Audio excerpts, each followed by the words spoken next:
Fala pessoal, muito bom dia, sejam bem-vindos ao episódio 28 dessa quarta temporada de Spoilers da Vida. Se você ainda não nos acompanha, fica aí mais uma vez o convite para adicionar o seu agregador de podcast para receber toda semana um novo conteúdo sobre liderança, inteligência emocional, comunicação, tecnologia, empatia e muito mais. E essa semana eu vou falar da polêmica, sim, se vocês estão acompanhando aí a polêmica dessa semana sabem do que eu estou falando. Nos últimos dias, uma série de influenciadores, e alguns nem tanto assim como eu, têm colocado aí suas opiniões em relação ao que eles chamam de falta de interesse no trabalho e dificuldade na gestão de pessoas da geração Z. Para quem não lembra, são aquelas pessoas nascidas entre 1990 e 2009, que atualmente representam um pouco mais de 20% da população brasileira, são também chamados de nativos digitais, né? Eu até falei um pouco sobre esse tema, eu acho que há uns 2 anos atrás, num episódio ou no artigo que falava aí sobre a rivalidade entre os millennials e a geração Z. Eles até usavam muito ali o termo cringe, que acabou virando a trend na época. Procura aí o episódio Ser Cringe ou Não Ser, eis a questão, que ele fala sobre esse tema. O fato é que tudo começou eu vou chamar aqui de um desabafo falando sobre a dificuldade de lidar com pessoas da geração Z, que são pessoas inflexíveis, desmotivadas, que não querem ralar para crescer, que não aceitam nada diferente do combinado, que às vezes se acham a última bolacha do pacote, ó, a bolacha, tô quase virando paulista. E sobre cada um desses pontos eu vou trazer aí um pouquinho da minha opinião. Obviamente não é verdade absoluta, mas é o que eu posso trazer de acordo com a minha experiência, tá? E o primeiro ponto que eu vou fazer aqui é desassociar essa questão da geração Z. Para mim, isso é uma questão comportamental, que pode sim ter maior visibilidade dentro dessa faixa etária, mas que para mim não tem obrigatoriamente nada ligado a ela. Eu já tive pessoas de outras gerações que têm exatamente o mesmo comportamento. Que não conseguem negociar uma vírgula porque literalmente eles estão ali ou vendendo as horas de trabalho delas, ou elas não sentem que tem um propósito, e aí isso sim é um grande problema, porque você só tem movimentação dessas pessoas se você pagar mais. Mas eu vou falar isso um pouquinho mais para frente. E aí vou voltar um pouco para as gerações anteriores, né, como a minha, como a geração X, por exemplo, onde a gente trabalhava ou trabalha, né, tem pessoas que ainda estão ativas como eu, no reconhecimento e na recompensa, uma questão, vamos dizer assim, da gente sentir que aquele é o propósito da gente, e são pessoas extremamente workaholics, e eu já fui muito assim, vou falar um pouquinho sobre mim daqui a pouco, e com o tempo a gente veio a perceber, ou vem percebendo, né, o que já era indício aí desde a época dos nossos pais, que o tempo passa e a gente parece que está ali se preparando para viver a vida, quando de repente a vida já está no final, né? A gente espera uma aposentadoria, a gente espera ter tempo para viver a vida, e aí quando a gente tem ali um momento para poder viver, a gente já está cansado demais, a gente já tem outras coisas na cabeça e isso muda. E desse contexto surgiram mudanças na sociedade, nas empresas, onde a gente busca achar aí um trabalho que nos faça feliz, que nos permita viver de forma plena, não apenas esperando a aposentadoria para conquistar aquele momento de liberdade. Essa mensagem, ela independe da geração, mas a geração Z ela já nasceu ouvindo essa mensagem, querendo buscar isso, vendo empresas que falam sobre isso. Então eles não trabalham para se aposentar, para crescer na empresa, para sustentar uma família na maioria dos casos, ou para comprar uma casa própria. Eles trabalham para poder viver a vida que eles estão buscando. Às vezes é o seu nômade digital, às vezes é poder viajar 4 vezes ao ano, às vezes é poder ir à praia no meio do expediente do trabalho, às vezes é poder simplesmente estar mais com a família. E hoje, isso é o que eles estão buscando. E não buscando lá na frente. Inclusive, eles vivem muito hoje. Então, eu acho que é até uma coisa positiva que a gente pode aprender com ele. Então, quando você fala que precisa que ele deixe o horário, que ele se dedique para a empresa no momento que ele estaria dedicando para a vida dele, isso ofende o valor dele. E um valor que a gente ajudou a criar, porque isso também é o que a gente quer. Isso, inclusive, é o que a maioria dos líderes dessas pessoas que podem estar criticando também querem. E aí, pode até dizer que o crescimento vem com sacrifício, que eu não gosto muito dessa palavra, eu discordo. Eu acho que ele vem com escolhas, e eu vou falar como foram as escolhas na minha vida um pouquinho mais para frente.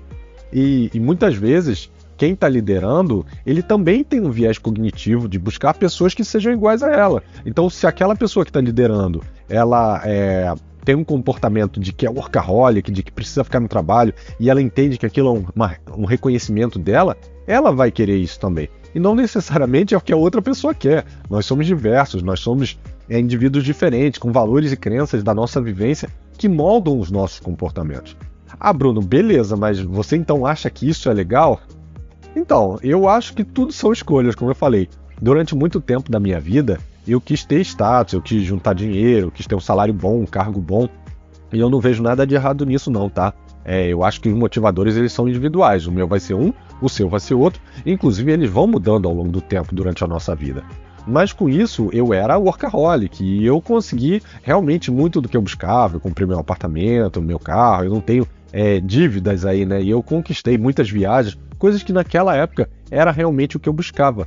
Mas como eu falei, isso foi uma escolha. Eu também deixei de fazer muitas coisas que hoje eu percebo como foram importantes para mim, como podiam ter sido diferentes. Como, por exemplo, hoje eu não posso mais pegar meu filho mais velho no colo. Hoje ele tem 11 anos. E naquela época, eu trabalhei muito final de semana que eu poderia estar ali com ele, que eu poderia estar curtindo mais ele. Ah, Bruno, e aí? E aí que o tempo passou, a minha escolha foi essa. E eu acho que essas escolhas, elas vão nos desenvolvendo e nos moldando. Eu me arrependo, sim, de algumas delas. Mas parafraseando aí o Aranhaverso, foram eventos canônicos que, se não tivessem acontecido, talvez eu não fosse quem eu sou hoje. E eu vou dividir aqui o que eu acho em duas interpretações desse cenário que moldam bem a perspectiva do momento, né? O primeiro é que, independente da geração, as empresas e os líderes eles buscam sempre entregar mais, cumprir mais metas, sem deixar claro o propósito de cada um e principalmente sem respeitar o lado do outro. É claro que, independente de onde você trabalhe, vão ter momentos de maior necessidade de fazer algo que não necessariamente era o que estava programado ou que você gosta de fazer. Em um mundo imprevisível como o nosso, não existe essa constância da felicidade e nem da tristeza. Inclusive, felicidade e tristeza, gostar ou não gostar, é algo que depende única e exclusivamente da sua interpretação. Ninguém pode impor isso a você. É você que decide como você vai interpretar o que está acontecendo. Esse acho que é o fato mais relevante, mas esse equilíbrio da balança, ele tem que ser respeitado. Se a empresa precisa que você trabalhe horas extras, final de semana, entregue algo que não está no seu job description, isso pode acontecer, isso é um fato, vai acontecer. Mas eu não estou falando de uma rotina, tá, gente? Porque se isso é rotina, se isso não é exceção, realmente você está trabalhando num ambiente que é tóxico e que pode trazer aí problemas sérios, como burnout, ansiedade, depressão. Mas em um cenário de exceção, isso pode acontecer, isso vai acontecer. Agora a pergunta é, se você quiser também tirar um dia porque quer assistir uma apresentação com seu filho, quer levar seu filho no cinema, ou quer ir à praia, ou quer viajar mais cedo, ou trabalhar de outro lugar, ou viajar para um outro lugar e ficar de lá, a empresa vai entender isso? A sua liderança vai entender isso? Porque se a resposta é não, tá aí o problema. Eu escolho tirar tempo da minha vida pessoal em troca de quê? Em troca de dinheiro? Se você tem uma geração que busca viver de forma plena e você quer devolver ela em troca de dinheiro, você está tirando tempo da vida dela e dando algo que não é o que ela está buscando. E aí você gera fricção. Agora, se você dá de volta na mesma moeda, você gera reciprocidade. E aí é a grande mágica em lidar com pessoas que têm esse interesse, independente da geração.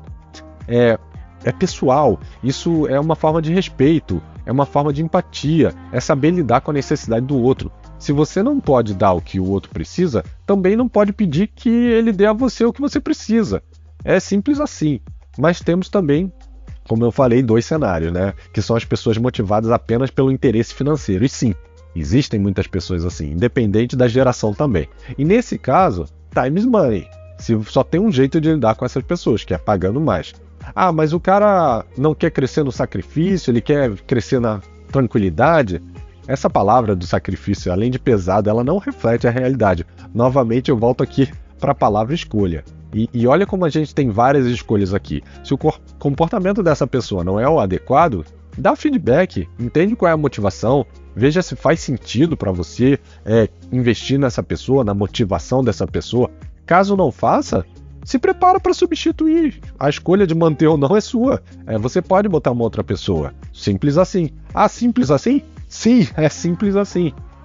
A pessoa não precisa mudar. Você pode escolher E vocês têm que acordar. Se um dia essa pessoa for desligada, ela vai saber que foi por isso, porque você deu feedback.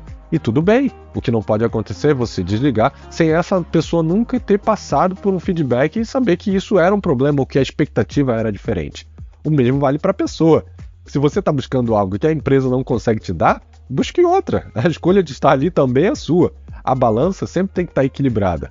Quando se tem respeito, empatia, se entende o motivador do outro de forma individual, porque cada um vai ter um, e busca de forma genuína atender a esse motivador, para manter o equilíbrio aí do relacionamento líder-liderado-empresa, esses cenários de fricção, eles deixam de acontecer.